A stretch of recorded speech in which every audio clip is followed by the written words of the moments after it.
సాగవుతుందో ఆ మండల కేంద్రాల్లో రైతాంగంతో ధర్నా కార్యక్రమం పెద్ద ఎత్తున ప్రభుత్వాన్ని ప్రతిఘటించే కార్యక్రమం చేపడతామని ఈ ప్రభుత్వాన్ని హెచ్చరిస్తున్నాం. మేము 5 ఏళ్లలో ఆ హామీ నెరవేరుస్తుంది. ఇలా శ్రీధర్ బాబు గారు కేరళ నుంచి చూసింది స్టేట్మెంట్. అంటే ప్రభుత్వం యొక్క పని విధానం, హామీల పట్ల చిత్తశుద్ధి, అన్ని వర్గాల పట్ల ఏ రకంగా ఉందో వారి యొక్క ప్రకటన బట్టి చూస్తే మనకు అర్థమవుతుంది. ఇప్పటికైనా మరి జిల్లాలో 3 మంత్రులు ఉన్నారు. ఆశాస్పదం అంటే 30 నెలలైంది. 6 గ్యారెంటీల్లో మొట్టమొదటిది మేము 5 ఏళ్లలో ఆ హామీ నెరవేరుస్తుంది. ఇలా శ్రీధర్ బాబు గారు కేరళ నుంచి చూసింది స్టేట్మెంట్. అంటే ప్రభుత్వం యొక్క పని విధానం, హామీల పట్ల చిత్తశుద్ధి, అన్ని వర్గాల పట్ల ఏ రకంగా ఉందో వారి యొక్క ప్రకటన బట్టి చూస్తేనే మనకు అర్థమవుతుంది. ఇప్పటికైనా మరి జిల్లాలో 3 మంత్రులు ఉన్నారు.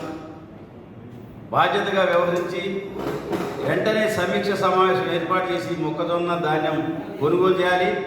బీఆర్ఎస్ పార్టీ తరఫున 2-3 రోజులు చూసిన తర్వాత అన్ని మండల కేంద్రాలు ఎక్కడైతే మొక్కజొన్న సాగవుతుందో ఆ మండల కేంద్రాల్లో రైతాంగంతో ధర్నా కార్యక్రమం పెద్ద ఎత్తున ప్రభుత్వాన్ని ప్రతిఘటించే కార్యక్రమం చేపడతామని ఈ ప్రభుత్వాన్ని హెచ్చరిస్తున్నాం. 1,50,000 పెరిగిందంటే 2.5 లక్షలు. 2.5 లక్షల ఎకరాల్లో మొక్కజొన్న పెరిగింది. అంటే వరికి ప్రత్యామ్నాయంగా వరి పంటను తగ్గించి రైతాంగం దాన్ని కొనట్లేదని చెప్పి మొక్కజొన్న వైపు మళ్ళీ ఎప్పుడు సాగే 1,00,000 ఎకరాల బదులు 1,50,000 ఎకరాలను అదనంగా ఈ జిల్లాలో సాగవుతే కేవలం 7 కొనుగోలు కేంద్రాలు ఏర్పాటు చేయడం జరిగింది. వరి కూడా 3 లక్షల ఎకరాలు సాగైంది. అవి కూడా ఎప్పుడో స్టార్ట్ చేయాలి, మార్చిలోనే చివరికి. ఇవాళ ఏప్రిల్ 7 వచ్చింది, ఇంతవరకు సమీక్ష లేదు ధాన్యం కొనుగోలు మీద. మరి నిన్ననే మార్కెట్ అధికారులను ఒక ఆయన బదిలీ చేసినట్టుగా పేపర్లో చూసినాం. ఖమ్మం జిల్లాలో ఉన్న ఆయన అధికారిని బదిలీ చేసి వేరే వాళ్ళని ఇచ్చినాం. మరి సీజన్ స్టార్ట్ అయ్యి ఈ మధ్యలో ఎందుకని ఈ రకంగా చేయడం జరుగుతుందో దయచేసి ఆలోచించమని చెప్పి విజ్ఞప్తి చేస్తున్నాను. తెలంగాణ వ్యాప్తంగా రైతాంగాన్ని తీవ్రమైన ఆవేదన గురి చేస్తున్న అంశం మొక్కజొన్న కొనుగోలు, ధాన్యం కొనుగోలు. ఇది ఒక జిల్లాకు, ఒక ప్రాంతానికో పరిమితమే లేదు. తెలంగాణ వ్యాప్తంగా ఈ యొక్క సమస్య ఉంది. ఈ ప్రభుత్వం యొక్క చేతకాంతనం వల్ల ఇవాళ రైతాంగం పూర్తిగా రైతుల పట్ల కక్షపూరితంగా వ్యవహరించడం, ప్రజాప్రభుత్వం అని చెప్పి డయాస్ మీద గొప్పలు చెప్పడమే తప్ప పంటల కొనుగోలు మీద ముందస్తు చర్యలు లేవు. అదే కేసీఆర్ గారు ముఖ్యమంత్రిగా ఉన్నప్పుడు భూమి మీద పండే ప్రతి పంటకు ముందస్తుగా సమీక్ష చేయటం, దానికి కావాల్సిన ప్రాతిపదికను ఏర్పాటు చేయటం, కొనుగోలు కేంద్రాలను ఏర్పాటు చేయటం, మార్కెట్ని రంగంలో దింపటం, సివిల్ సప్లైని రంగంలో దింపటం, అవసరమైతే కార్పొరేషన్ల పరిధిలోకి రాకపోతే రాష్ట్ర ప్రభుత్వమే నేరుగా కొనుగోలు చేసే విధంగా చర్యలు తీసుకుని రైతుల అకౌంట్లో వారం రోజుల్లోనే డబ్బులు వేసిన పరిస్థితి గతంలో ఉండే. ఇవాళ దానికి భిన్నంగా మన ఖమ్మం జిల్లాలో కానీ తెలంగాణ వ్యాప్తంగా మార్చి 15 నాటికే మొక్కజొన్న కొనుగోలు కేంద్రాలు ఏర్పాటు చేయాల్సిన అవసరం ఉండే మార్కెట్ ద్వారా. ఇవాళ ఏప్రిల్ 7వ తారీఖు వచ్చింది. జిల్లాలో కేవలం 6-7 కొనుగోలు కేంద్రాలను ఏర్పాటు చేసి అవి ముక్కుబడిగా కంటి తుడుపు చర్యగా కొనుగోలు కేంద్రాలు మిగిలిపోయినాయి. అందులో కొనుగోలుకు కావాల్సిన యంత్రాంగాన్ని కానీ దానికి కావాల్సిన విధి విధానాలు కానీ ఎక్కడ కూడా ప్రకటించలేదు. సాక్షాత్తు రాష్ట్ర వ్యవసాయ శాఖ మంత్రులు మన సిద్దిపేట సభలో కానీ అంతకుముందు కానీ వరి ఏదు కొనలేము, దాని ప్రత్యామ్నాయ పంటల వైపు మీరు పామాయిల్ కానీ ఇతర పంటల వైపు మొగ్గు చూపండి అని చెప్పి వారు పిలిపివ్వడం జరిగింది. రాష్ట్ర ప్రభుత్వం చెప్పిన మాటలు నమ్మి ఇవాళ వరి ఎంత సాగవుతుందో ఖమ్మం ఉమ్మడి జిల్లాలో మొక్కజొన్న కూడా అంతే సాగవుతుంది. మొక్కజొన్న సాగు చేసిన రైతులు తీవ్రమైన ఇబ్బందులు ఉన్నారు. 2.5 లక్షల ఎకరాలకు సాగు చేస్తే కేవలం 7 కొనుగోలు కేంద్రాలు ఏర్పాటు చేసి 7 కొనుగోలు కేంద్రాలు కూడా ఇప్పటివరకు ఒక గింజ మొక్కజొన్న కొనలేదు. ఇవాళ రోడ్ల వెంట ఆ మొక్కజొన్న మొత్తం కూడా ఏ ఊరు పోయినా కూడా మొక్కజొన్న కనపడుతుంది.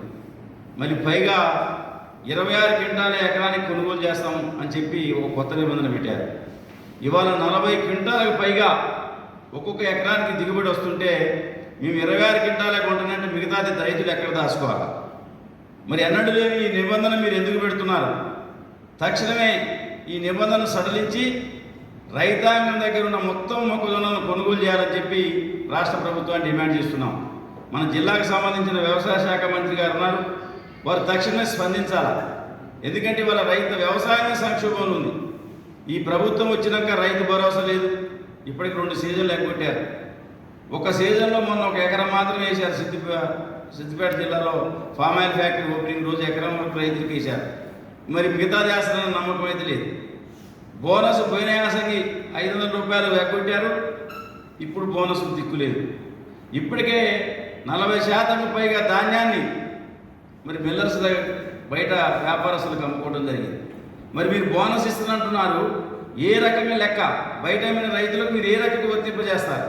ఈ బోనస్ స్పష్టం చేయాలి. ఇవాళ వరి 2389 రూపాయలు క్వింటాలకు మీరు మద్దతు ధర ప్రకటిస్తే 1800 రూపాయలకు మించి కొనుగోలు చేయట్లేదు. అంటే ఒక్కొక్క క్వింటాకు సుమారు 589 రూపాయలు పైన 600 రూపాయలు ఒక్కొక్క క్వింటాకు రైతు ఇవాళ డబ్బులు కోల్పోవాల్సిన పరిస్థితి వచ్చింది. ఎందుకు? మీరు సకాలంలో కొనుగోలు కేంద్రాలు ప్రారంభించకపోవటం వల్ల, దానికి కావాల్సిన బస్తాలు ఇవ్వకపోవటం వల్ల, దానికి కావాల్సిన సిబ్బంది నియామకం చేయకపోవటం వల్ల, మిల్లుల్ని కేటాయించకపోవటం వల్ల ఒక్కొక్క రైతు ఇలా వరి మీదనే 600 రూపాయలు క్వింటాకు కోల్పోవాల్సిన పరిస్థితి వస్తుంది. పైగా నెల్లూరు నుంచి ధాన్యం ఇక్కడికి వస్తుంది. మీరు ఆపే పరిస్థితి. ఇక్కడ ధాన్యం కొనట్లే. రైస్ మిల్లర్లు నెల్లూరు నుంచి కొంటున్నారు, మాకెళ్ళి సత్తుపల్లికి వెళ్ళి. అదేవిధంగా మొక్కజొన్న 2400 మీరు ఒక్కొక్క క్వింటాకు మద్దతు ధర ప్రకటిస్తే 1500 రూపాయలు మించి ఇలా కొనట్లే. అంటే ఒక క్వింటా మీద 900 రూపాయలు ఇవాళ ఒక్కొక్క రైతు నష్టపోవాల్సిన పరిస్థితి వస్తుంది. దీనికి కారణం ఈ ప్రభుత్వ నిర్లక్ష్యం కాదని చెప్పి నేను అడుగుతున్నా. రాష్ట్ర ప్రభుత్వం రైతాంగాన్ని మోసం చేస్తుందని సత్తుపల్లి మాజీ శాసనసభ్యుడు సండ్ర వెంకట వీరయ్య తీవ్ర స్థాయిలో విరుచుకుపడ్డారు. ముఖ్యంగా రైతాంగం ఖమ్మం జిల్లాలో 5 లక్షల ఎకరాల పైచీలకు 2.5 లక్షల పైచీలకు మొక్కజొన్న పంట పండిస్తే 5 కొనుగోలు కేంద్రాలు ఏర్పాటు చేసి చేతులు దులుపుకుందని, ముఖ్యంగా విధి విధానాలు రూపొందించుకుంటా మద్దతు ధర తెలపకుండా ఈ మొక్కజొన్న రైతులని ఇంకా కూడా కొనుగోలు కేంద్రాలు ఏర్పాటు చేయడంపై తీవ్ర స్థాయిలో మండిపడ్డారు. రైతులు ఇబ్బందుల పాలవుతున్నారు. ఇప్పటికే రాష్ట్ర ప్రభుత్వం 2 సార్లు రైతు భరోసా ఎగ్గొట్టింది. ముఖ్యంగా రైతులకి కేసీఆర్ ప్రభుత్వం ప్రవేశపెట్టిన ఇన్సూరెన్స్ పాలసీని కూడా నిలిపివేసింది.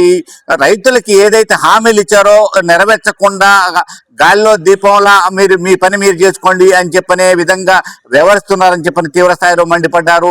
అంటే 6 గ్యారంటీలు ఇచ్చారు. ఆడపిల్లలకి పెళ్లి చేసుకుంటే తులం బంగారం ఇస్తామని చెప్పి చేసిన ప్రకటన ఇప్పటికీ నీరు గారిపోయింది.